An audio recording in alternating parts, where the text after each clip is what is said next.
Hello everyone, एक और video में आपका स्वागत है। आज का एनालिसिस एक और ऐसे स्टॉक के ऊपर होने वाला है जिसने पिछले एक साल में लगभग 15 गुना का रिटर्न दिया था, लेकिन अब उसके प्राइस में 50% से ज्यादा का करेक्शन आ चुका है। तो इस वीडियो में हम लोग सीखेंगे कि स्टॉक ने भागने से पहले ऐसा क्या ट्रिगर दिया था, और एज्यूम करेंगे हम लोग 1000 क्वांटिटी लेंगे 4 टाइम्स में, और टॉप में जाके उसने ऐसा क्या ट्रिगर दिया कि वो प्राइस वहां से गिर सकता था। तो ये वीडियो लर्निंग के लिए होने वाला है, इसको एक एजम्पशन मान के चलिएगा और इसको बाई सेल का रिकमेंडेशन मत मानिएगा। और देखेंगे हम लोग कि फ्यूचर में और ऐसी पॉसिबिलिटी बनती है तो हम उसका कैसे लाभ उठा सकते हैं। तो बिना कोई टाइम वेस्ट किए चलिए शुरू करते हैं। तो आज का वीडियो है वो है कोचिन शिपयार्ड पे। इसमें हम लोग 3 चीजें कवर करेंगे। पहला है कंपनी का ओवरव्यू, कंपनी क्या करती है, कंपनी का क्या फ्यूचर ग्रोथ है। सेकंड टेक्निकल एनालिसिस है,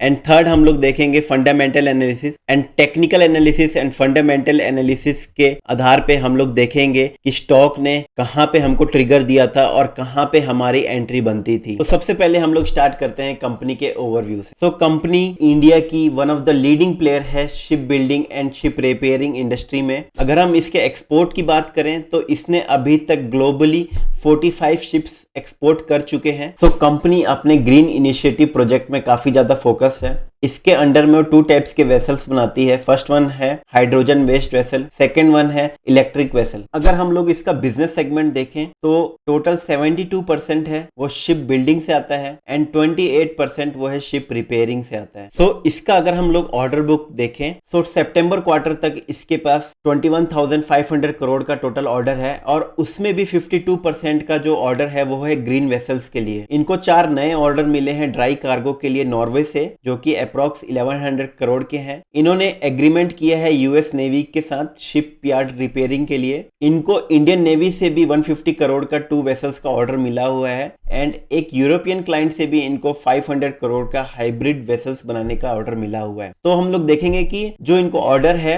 वो इंडियन डिफेंस से भी मिल रहा है and all over the globe से भी मिल रहा है। तो कंपनी ने रिसेंटली ड्राई डॉक शिपयार्ड बनाया है, जिसमें आप लोग यहाँ पे देख सकते हैं शिप है वो सी के बाहर आके इसका रिपेयर होता है एंड वापस सी पे चला जाता है। एंड कंपनी ने recently international ship repair facility का भी इनॉग्रेशन किया है 2024 में। अगर हम लोग कंपनी का ऑर्डर बुक का ब्रेकअप देखेंगे तो डिफेंस से उनको 15,000 करोड़ का ऑर्डर मिलता है। देन जो 6% है वो डोमेस्टिक कमर्शियल वेसल से मिलता है। देन 15% वो एक्सपोर्ट करते हैं वेसल, एंड जो उसकी सब्सिडरी है उससे उसको 9% का बिजनेस आता है। तो इसकी सब्सिडी से इसको 2,000 करोड़ का ऑर्डर मिला हुआ है, एंड कोचिन शिपयार्ड को अकेले 19,500 करोड़ का ऑर्डर मिला हुआ है। 60% ऑर्डर इनको ग्रीन वेसल के लिए मिला हुआ है, एंड जो 41% ऑर्डर है कन्वेंशनल वेसल है उसके लिए उनको मिला हुआ। तो कोचिन शिपयार्ड का अगर हम लोग टोटल रिटर्न देखें लास्ट एक साल में तो उसने 1028% लगभग 1000% का रिटर्न दिया है, जो कि 11 गुना होता है। और हम टाइम पीरियड देखेंगे तो हमने ले रखा है जून 23 से जुलाई 24, लेकिन इसका फिर भी फंडामेंटल रेटिंग जो अभी निकल के आया है वो है 7.7 आउट ऑफ 10। वो स्टॉक मेरी नज़र में फंडामेंटली अच्छे होते हैं जिनका रेटिंग 8 से ऊपर होता है, और इसका 7.7 निकल के आया है रेटिंग। उसका कारण है इसका सेल्स एंड कैश फ्लो का डेटा, जो कि मुझे इतना अच्छा नहीं लगा है, और उसके डेटा से ये लगता है कंपनी है वो साइक्लिकली दिखती है। कुछ क्वार्टर प्रॉफिट में रहते हैं, देन सडनली वो लॉस में चले जाता है। इसका अगर ईयरली हम सेल्स का डेटा देखें तो ये देखते हैं 2017 से 20 तक वो कॉन्स्टेंटली इंक्रीज कर रहा था सेल्स एंड एक्सपेंस के बीच में गैप भी इंक्रीज हो रहा था। दैट मीन्स प्रॉफिट इंक्रीज हो रहा था। देन सडनली कोरोना का टाइम आया और वो नीचे गिर गया। उसके बाद से 21 से फिर से इसमें थोड़ा सा राइज आया सेल्स, लेकिन 21 से 22 का जो साल है वो वापस से नीचे आ गया सेल्स का डेटा। देन 23 से इसमें ग्रोथ देखने को मिला। जो यहाँ पे हम लोग देखेंगे सेल्स एंड एक्सपेंस के ग्राफ के बीच में काफी अच्छा इन्होंने गैप मेंटेन कर रखा है, मींस अपने खर्चे काफी अच्छे से कंट्रोल कर रखे हैं, एंड इससे प्रॉफिट भी इनका काफी अच्छा जनरेट हो रहा था। अगर यही हम लोग क्वार्टरली डेटा देखें सेल्स एंड एक्सपेंस का तो इसमें हमको पता लगेगा कि जून 21 से हमने ले रखा है डेटा। जून 21 से इसने 3-4 क्वार्टर काफी अच्छा रिजल्ट दिया, देन सडनली शार्प इसमें फॉल आता है। देन कुछ टाइम स्ट्रगल करता है, देन फिर से इसने काफी अच्छा सेल्स एंड एक्सपेंस का ग्राफ बनाया, प्रॉफिट भी यहाँ पे हमको दिख रहा है काफी अच्छा, लेकिन सडनली ये फिर से शार्प नीचे की तरफ आ गया। तो इससे हमको ये पता लगता है कि 3-4 क्वार्टर तो कंपनी अच्छा प्रॉफिट जनरेट करती है, लेकिन फिर 3-4 क्वार्टर वो स्ट्रगल करती है। देन फिर से 3-4 क्वार्टर इसने अच्छा प्रॉफिट जनरेट किया, देन फिर से ये नीचे आ गया। अगर हम इसका ईपीएस का भी चार्ट देखेंगे तो 3-4 क्वार्टर इसमें ग्रोथ दिखती है, देन शार्प ये नीचे आ जाता है क्योंकि सेल्स का डेटा इसका अच्छा नहीं था। देन इस जोन के आसपास वो स्ट्रगल करता है, फिर यहाँ से फिर से इसने अच्छा डेटा देना चालू किया, कंपनी यहाँ से अच्छा प्रॉफिट जनरेट कर रही है, देन फिर से यहाँ पे फॉल आया। सेल्स का जो डेटा आया है, ईपीएस का जो डेटा आया है, कैश फ्लो का जो डेटा आया है, इसके कारण जो इसका जो रेटिंग आया है वो 7.7 आया है। तो अभी आ जाते हैं हम लोग इसके चार्ट के ऊपर, और मैंने इसका चार्ट वीकली टाइम फ्रेम पे लगा दिया है, और यहाँ से हम लोग देखेंगे 2017 से जब इसका लिस्टिंग हुआ मार्केट में, उसके बाद से ये थोड़ा सा गिरना चालू हुआ, और ये बहुत कॉमन पैटर्न है। लिस्टिंग होता है, कुछ टाइम ऊपर जाता है, उसके बाद से ये गिरना चालू होता है, प्राइस सेटल होता है। यहाँ सेटल होते होते यहाँ पे ये एक रेंज बनाने लग गया, और प्राइस यहाँ पे सेटल होते हुए दिख रहा था। यहाँ पे हल्की सी बाइंग हमको दिखी है, लेकिन उसके बाद से जैसे ही ये इस रेंज का ब्रेकआउट देने वाला था, वैसे ही ये कोरोना का टाइम स्टार्ट हो गया और ये सडनली गिर गया। अब ये गिर के यहाँ पे इसने डब्ल्यू पैटर्न बनाया, ये नेकलाइन का इसने यहाँ पे ब्रेकआउट दिया। सो हमारा कभी भी नेकलाइन के ब्रेकआउट पे फर्स्ट एंट्री हो जाती है, और हम लोग इसका सेकेंड लेग जो देखेंगे डब्ल्यू का, ये काफ़ी मोमेंटम के साथ आया है एंड वॉल्यूम भी काफ़ी ज़्यादा इंक्रीज होके आया है। सो हम लोग यहाँ पे देखेंगे वॉल्यूम भी काफ़ी अच्छे से इंक्रीज होके आया है, एंड जो इसका नेकलाइन है वो कुछ इधर है। सो हमारी फर्स्ट एंट्री इस कैंडल के हाई पे हो गई है, तो ये कैंडल है हमारा 152.40। सो हम सपोज करते हैं 153 पे हमने एंट्री मारी, सो हमारी फर्स्ट एंट्री 250 क्वांटिटी के लिए हो गई है 153। उसके बाद से प्राइस सेटल हुआ और ये वापस से डब्ल्यू का रिट्रेसमेंट अभी तक लेने नहीं आया, और हमारी यहाँ पे एंट्री भी नहीं बन रही है। एक रेंज का इसने फॉर्मेशन किया था, रेंज का ब्रेकआउट भी नहीं दे पा रहा है, तो हम लोग कुछ नहीं करेंगे। इसके बाद से जो डब्ल्यू का रिट्रेसमेंट आया है, ये काफ़ी टाइम बाद आया है, और इसने यहाँ पे डब्ल्यू का रिट्रेसमेंट लिया है। तो यहाँ पे हमको फर्स्ट पॉइंट मिला था, यहाँ पे सेकेंड पॉइंट, और ये थर्ड पॉइंट हमको जब मिला यहाँ पे, जब इसने स्विंग बना दिया, तो यहाँ पे हमको पता लग गया कि ये एक ट्रेंड लाइन है, और यहाँ पे इसने फिर से एक डब्ल्यू बनाया जो कि ट्रेंड रिवर्सल शो कर रहा है यहाँ पे, और जो इसका नेकलाइन है ये वाला, तो यहाँ पे हमारी सेकेंड एंट्री हो गई। तो हम लोग जो ये वाली कैंडल है, हम लोग इस कैंडल पे एंट्री लेंगे, और इस कैंडल का जो हम हाई देखते हैं वो है 184.45। तो हमने वापस से डब्ल्यू के नेकलाइन के ऊपर एंट्री लिया जब इसने क्लोज किया कैंडल, एंड यहाँ पे हम लोग देखेंगे यहाँ पे फिर से वॉल्यूम इंक्रीज होके आ रहा है। इससे पहले वॉल्यूम पूरा ड्राई था, आप लोग देखेंगे जब यहाँ पे प्राइस गिर भी रहा था तो वॉल्यूम नहीं बढ़ के आया, लेकिन अब यहाँ पे जो इसका सेकेंड लेग बन रहा है, देखिए यहाँ पे वॉल्यूम कैसे बढ़ के आने लग गया। तो यहाँ पे मेरी सेकेंड एंट्री हो गई है इस कैंडल के ऊपर 185 पे मेरी फिर से 250 क्वांटिटी एंट्री ले ली। नेकलाइन के ऊपर क्लोज करने के बाद इसमें सडनली काफ़ी ज़्यादा वॉल्यूम आने लग गया, और इसने यहाँ पे रेंज का ब्रेकआउट भी दे दिया। तो हमारे जो रेंज के ब्रेकआउट है वहाँ पे हमारी थर्ड एंट्री हो जाएगी। यहाँ पे हमारी थर्ड एंट्री हो गई, और ये कैंडल जो है इसका टॉप है 218.90। तो हम लोग 219 ले लेते हैं। सो हमने 250 क्वांटिटी और ले ली 219 पर, और हम लोग यहाँ पे देखेंगे कि यहाँ पे वॉल्यूम काफ़ी बढ़ के आने लग गया। इससे पहले ये रेंज में था, यहाँ से इसने रेंज का ब्रेकआउट दिया, और यहाँ पे आप लोग देखिए वॉल्यूम किस तरीके से आया है, और यहाँ पे कैंडल किस तरीके से बन के आई है, एंड वॉल्यूम भी कैसे बढ़ के आ रहा है। सो इसको हम लोग वेरीफाई करते हैं कि यहाँ पे किसने एंट्री मारी है। यहाँ पे क्या कोई बड़े प्लेयर ने एंट्री मारी है। अगस्त 22 के आसपास का टाइम था, अगस्त, सितंबर, अक्टूबर, नवंबर, दिसंबर तक का। स्क्रीनर पे हम लोग आगे हैं। सो जून से सितंबर एक क्वार्टर में एंट्री हुई थी, एंड सितंबर से दिसंबर में भी एंट्री हुई थी। तो यहाँ पे देखिए जो प्रोमोटर है इनके पास 72.86 बना हुआ है, लेकिन जो FII है ये जून में इनके पास 2.75 था, लेकिन इसके बीच में इन्होंने थोड़ा सा क्वांटिटी ऐड किया, उसके बाद से और ज़्यादा ऐड किया। तो यहाँ पे हमको पता लग रहा है कि FII ने यहाँ पे अच्छे स्टेक्स ऐड किए हैं, और हमको सेम यहाँ पे दिख भी रहा है। उसके बाद से क्या हुआ, प्राइस थोड़ा नीचे सेटल हुआ, और मैंने अपने लास्ट वीडियो में ही बताया हुआ था कि जब प्राइस एक्यूमुलेट होके आता है और ट्रेंड लाइन से टकराता है, उसके बाद से उसमें सडन मोमेंटम आता है और वहां से वो नए ट्रेंड लाइन का फॉर्मेशन करता है। यहाँ से आप ये वाइट वाली ट्रेंड लाइन देखिए, तो यहाँ से ये नए ट्रेंड लाइन का इसने फॉर्मेशन किया और प्राइस हाई जाके वापस से यहाँ रिट्रेस हुआ और यहाँ से अब नया ट्रेंड लाइन इसने बनाना चालू किया। तो इसको अगर हम लोग वन डे कैंडल में देखेंगे तो हमको क्लियरली शो होगा कि किस तरीके से ट्रेंड लाइन का फॉर्मेशन हुआ है।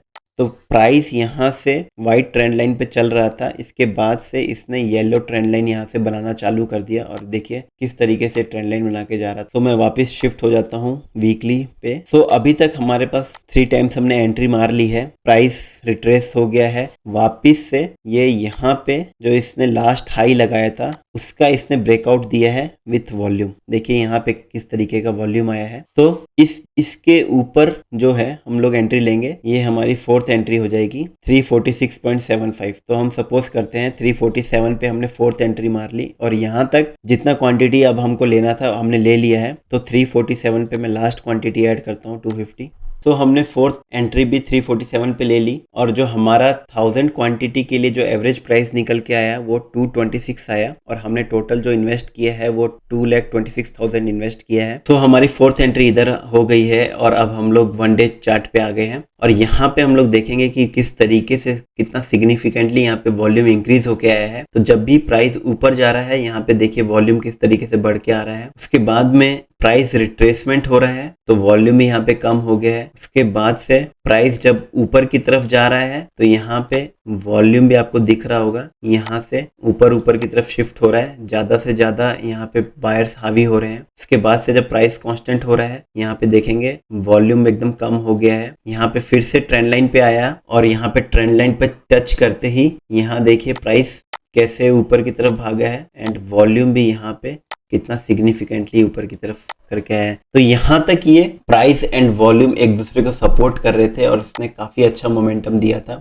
तो हम सपोज करते हैं हमारा जो एवरेज प्राइस था वो 226 आ गया था। तो हमारी लास्ट एंट्री इस तरफ है। तो हम लोग सपोज करते हैं हमारा प्राइस यहाँ पे 226 से इसने हाई जो लगाया था वो कुछ 3000 के आसपास था। तो ये यहाँ से 1200% का इस रिटर्न शो कर रहा है जो कि 13 टाइम्स हो गया यहाँ से हमारे जो एवरेज प्राइस से। लेकिन हम मानते हैं कि हम टॉप पे नहीं निकल सकते हैं। तो हमको कैसे पता लगेगा कि ये टॉप हो गया इसका? तो यहाँ पे हमको पहले से ही यहाँ पे हमको एक हिंट मिल चुका था। इस जोन में अगर हम लोग देखेंगे तो यहाँ पे दिख रहा है कि अच्छी खासी सेलिंग हुई है और फर्स्ट टाइम देखेंगे यहाँ पे वॉल्यूम जो है वो बढ़ के आया है। यहाँ पे ये 3 कैंडल का देखिए प्राइस नीचे की तरफ आया है एंड वॉल्यूम ऊपर की तरफ गया है। ये 3 कैंडल का 3rd, 4th एंड 5th जून। तो यहाँ पे प्राइस नीचे की तरफ आया है मीन्स पोजीशन किसी ने ऑफलोड किया है एंड यहाँ पे वॉल्यूम भी बढ़ के आया है। और ये वही टाइम था जब ये इलेक्शन का रिजल्ट आया था और वो गवर्नमेंट के फेवर में नहीं आया था। तो यहाँ पे हमको फर्स्ट क्लू मिल गया कि यहाँ पे वॉल्यूम बढ़ के आया, प्राइस नीचे गिर गया। उसके बाद से वॉल्यूम आया, प्राइस भी ऊपर गया। तो यहाँ पे कुछ हमको प्रॉब्लम नहीं दिख रही, यहाँ पे भी कुछ प्रॉब्लम नहीं दिख रही है। उसके बाद से क्या हुआ, फिर से प्राइस नीचे की तरफ आने लग गया, वॉल्यूम बढ़ के आने लग गया। ये 4-5 कैंडलों का वॉल्यूम देखिए। के बाद में फिर से स्विंग लगाया, फिर से प्राइस नीचे आया, फिर से यहाँ पे वॉल्यूम इंक्रीज होके आया। तो हमको अभी तक यहाँ पे 3 हिंट मिल चुके हैं कि यहाँ पे अब मोमेंटम थोड़ा सा ब्रेक हो रहा है एंड जो फाइनल हमको यहाँ से पता लगा वो यहाँ पे कुछ इसका रिजल्ट आया जून 24 का 8 अगस्त को। तो यहाँ पे हम लोग रिजल्ट देखते हैं। सो हम लोग जून क्वार्टर का अगर रिजल्ट देखते हैं तो यहाँ पे शार्प डिक्लाइन दिख रहा है हमको सेल्स में। और हम लोग ईपीएस भी देखेंगे तो पिछले 4-5 क्वार्टर से वो काफी अच्छे से इंक्रीज होके आ रहा था जिसने प्राइस को भी अच्छा सपोर्ट किया था। लेकिन सडनली यहाँ से ईपीएस भी काफी अच्छे से नीचे आ गया। सो हमको ऑलरेडी 3 क्लू मिल चुके थे। फर्स्ट ये था, सेकंड यहाँ पे हमको मिला वॉल्यूम सपोर्ट नहीं कर रहा है, प्राइस नीचे गिर रहा है। देन जो 4th हमको कंफर्मेशन मिला वो रिजल्ट के थ्रू मिला। और अब हम सपोज करते हैं तो 8 अगस्त को हमारा रिजल्ट आया था जो कि काफ़ी हमको दिख रहा था खराब रिजल्ट आया है। ये 8 अगस्त की कैंडल ये है। तो हम सपोज करते हैं अब इसके लो पे हम लोग निकलने की कोशिश करते हैं और इसका लो अगर हम देखेंगे 2300 के आसपास है। ये ऐसे स्टॉक में जो ऑलरेडी आपको 12 टाइम्स 13 टाइम्स का रिटर्न दे चुका है और आपको उसके पास्ट बिहेवियर से पता है कि 4-5 क्वार्टर अच्छा रिजल्ट देने के बाद सडनली इसमें फॉल आता है, तो वहां से हम लोग अब निकलने का सोचेंगे। और यहाँ पे हमने ऑफलोड कर दिया अपनी पूरी क्वांटिटी और यहाँ पे हम लोग अपडेट कर देते हैं। एग्जिट हमने किया 2300 पे, तो हम लोग देखेंगे हमको पर शेयर 2074 का आपको प्रॉफिट मिला है और हमको ओवरऑल जो प्रॉफिट है वो 20,74,000 का मिला है। सो अप्रोक्स 21 लाख का प्रॉफिट मिला है 2.5 लाख लगा के। अब इसमें आगे क्या कर सकते हैं, ये ऑलरेडी अपने टॉप से कुछ 54% का इसने ऑलरेडी रिट्रेसमेंट आ चुका है और इस ट्रेंड लाइन का भी ब्रेकडाउन दिया है और यहाँ पे हमको वॉल्यूम भी बढ़ के आते हुए दिख रहा है। तो इसका मतलब है इसमें अभी सेलिंग प्रेशर दिख रहा है। और अब इसमें आगे का एक्शन क्या कर सकते हैं, अगर सपोज करते हैं हम लोग यहाँ पे नहीं निकल पाए हैं और हम लोग इसमें फंसे हुए हैं अभी तक, अब हम लोग क्या कर सकते हैं, तो यहाँ पे अभी रिकवरी के कोई साइन अभी तक नहीं शो हो रहे हैं। हो सकता है कि ये पॉसिबिलिटी है कि ये धीरे धीरे करके रेंज बना के कहीं अपने मेजर ट्रेंड लाइन पे आके सपोर्ट ले, या तो ये काफी अच्छा रिजल्ट दे और यहीं पे कुछ रेंज बनाए, कुछ एक्यूमुलेशन जोन पे जाए, कुछ ट्रेंड रिवर्सल पैटर्न बना के फिर से ये अपवर्ड जर्नी अपना चालू करे। तो इसमें दो पॉसिबिलिटी दिख रही है। तो हमको चार्ट को देखते हुए क्या क्या ट्रिगर मिला। फर्स्ट है लिस्टिंग के बाद से प्राइस सेटल हुआ और एक रेंज का फॉर्मेशन किया और यहाँ पे ये रेंज का ब्रेकआउट दे के वापिस से रिट्रेसमेंट लिया। तो ये वाला जो मैंने स्ट्रेटेजी है अपने runway and take off strategy में बता रखा है कि किस तरीके से आपको शो होगा कि प्राइस एक एक्यूमुलेशन जोन में चला गया है और एक ये रनवे की तरह शो होगा आपको। और यहाँ से जब रेंज का ब्रेकआउट देता है तो यहाँ से लगेगा कि अब यहाँ से इसने टेक ऑफ कर दिया है। तो सेकंड ट्रिगर हमको मिला कि कंपनी का इधर रिजल्ट भी काफी अच्छा आया, सेल्स का फिगर एंड प्रॉफिट का फिगर काफी अच्छा कंपनी ने जनरेट किया इस क्वार्टर में और यहाँ से हमको कंफर्म हो गया कि अब प्राइस यहाँ से ऊपर जाने। तो फ्रेंड्स, होप करता हूँ आपको इस वीडियो से काफी अच्छी लर्निंग मिली होगी। ऐसे ही और नॉलेजेबल वीडियो के अपडेट पाने के लिए आप लोग लाइक एंड सब्सक्राइब कर सकते हैं इस चैनल को। आपको अगर किसी और स्टॉक पे अगर एनालिसिस चाहिए तो आप लोग मुझे कमेंट में भी डाल सकते हैं। मैं हूं सुमित ओझा, मिलते हैं नेक्स्ट वीडियो में, तब तक के लिए जय हिंद जय भारत।